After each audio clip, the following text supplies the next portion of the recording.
Hi friends, இன்றைக்கி ரொம்பவே ஒரு சூப்பரான சைட் டிஷ் ரெசிபி தான் பார்க்க போகிறோம். நம்ம எல்லாருக்குமே நல்லா தெரிஞ்ச ஒரு கோவக்காயை வச்சு தான் செய்ய போகிறோம். ஆனால் கோவக்காவை இந்த மாதிரி செஞ்சு கொடுங்க, பிடிக்காதவங்க கூட விரும்பி சாப்பிடுவாங்க. ரொம்பவே நல்லாயிருக்கும். இதை நீங்கள் சப்பாத்தி, தோசை இதுக்கெல்லாம் சைட் டிஷ்ஷாக கூட வச்சுக்கலாம். இல்லைனாக்கா நீங்கள் ரைஸோட கூட சைட் டிஷ்ஷாக வச்சு சாப்பிட்லாம். வாங்க எப்படி செய்கிறதுன்னு வீடியோக்குள்ளே போய் பார்க்கலாம். ஸோ இந்த ரெசிபி செய்கிறதுக்கு நான் இன்றைக்கி ஒரு 2 டேபிள் ஸ்பூன் ஆயில் எடுத்திருக்கேன். அதில் தாளிக்கிறதுக்காக கடுகு, சோம்பு போட்டிருக்கேன். கடுகு, சோம்பு நல்லா வெடிச்சதுக்கப்புறம் 2 மீடியம் சைஸ் வெங்காயத்தை இந்த மாதிரி நீட்ட வாக்கில் கட் பண்ணி போட்டிருக்கேன். 2 பச்சை மிளகா, கொஞ்சமாக கருவேப்பிலை போட்டிருக்கேன்.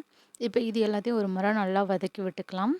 ரொம்ப கலர் சேஞ்ச் ஆகணும்னு அவசியம் இல்லை. அதனால் ஓரளவுக்கு கலர் சேஞ்ச் ஆனதுக்கப்புறம் இதில் நான் தட்டி வச்சுருக்க இஞ்சி பூண்டு போட்டுக்கிறேன்.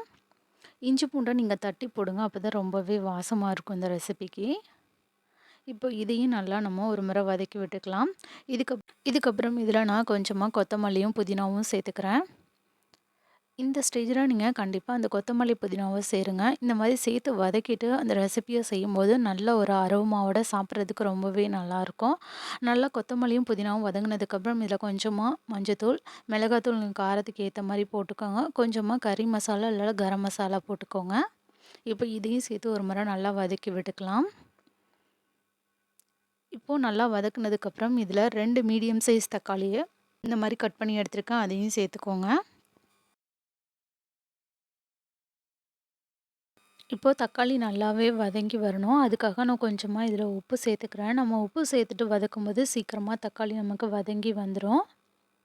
அப்பப்போ தக்காளியை நல்லா நசுக்கி விடுங்க. அப்போது உங்களுக்கு ஈஸியாகவே அந்த கிரேவி கன்சிஸ்டன்சி வந்துடும். இப்போ பார்த்திங்கன்னா எனக்கு தக்காளி நல்லாவே வதங்கி வந்துடுச்சு. அதை நான் நல்லா நசுக்கி விட்டுட்டேன். இப்போ ஆல்ரெடி நம்ம பாயில் பண்ணி வச்சுருக்க உருளைக்கிழங்கும் கோவக்காயும் சேர்த்துக்கிறேன்.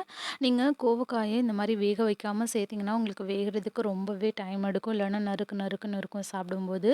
அதுக்காக நீங்கள் பிஃபோராகவே அதை நீங்கள் குக்கரில் வச்சு ஒரு விசில் விட்டுட்டு எடுத்திங்கனாக்கா உங்களுக்கு ஈஸியாக இருக்கும். சட்டுன்னு இந்த ரெசிபியை நம்ம செஞ்சு முடிச்சிடலாம்.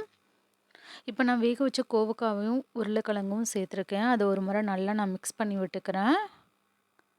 இப்போ எல்லாமே நல்லா மிக்ஸ் பண்ணி விட்டுட்டேன். இந்த ஸ்டேஜில் நான் ஆல்ரெடி கட் பண்ணி வச்சுருக்கிற வெங்காயமும் கொத்தமல்லியும் சேர்த்துக்கிறேன். அவ்வளோதான், ஒரு சூப்பரான சைட் டிஷ் ரெடி ஆகிடுச்சு. இதை நீங்கள் சப்பாத்தி, தோசை இல்லைன்னா குழம்பு சாதம், தயிர் சாதம் எல்லாத்துக்குமே வச்சு சாப்பிட்லாம். ரொம்பவே நல்லாயிருக்கும். கோவக்காய் பிடிக்காதுன்னு சொல்கிறவங்க இந்த மாதிரி ட்ரை பண்ணி பாருங்கள். ரொம்பவே சூப்பராக இருக்கும். உருளைக்கிழங்கோட இதை வச்சு சாப்பிடும்பொழுது ரொம்பவே அருமையான டேஸ்ட்டாக இருக்கும். நீங்களும் ட்ரை பண்ணி பாருங்கள். ட்ரை பண்ணி பார்த்துட்டு உங்களோட கமெண்ட்ஸை சொல்லுங்கள். தேங்க்ஸ் ஃபார் வாட்சிங். DD shine recipes and tips சேனலை லைக் பண்ணுங்கள், ஷேர் பண்ணுங்கள், சப்ஸ்கிரைப் பண்ணுங்கள். உங்களுக்கு இந்த ரெசிபி பிடிச்சிருந்துச்சுன்னா உங்கள் ஃப்ரெண்ட்ஸ் அண்ட் ஃபேமிலிஸ் கூட ஷேர் பண்ணுங்கள். பாய்.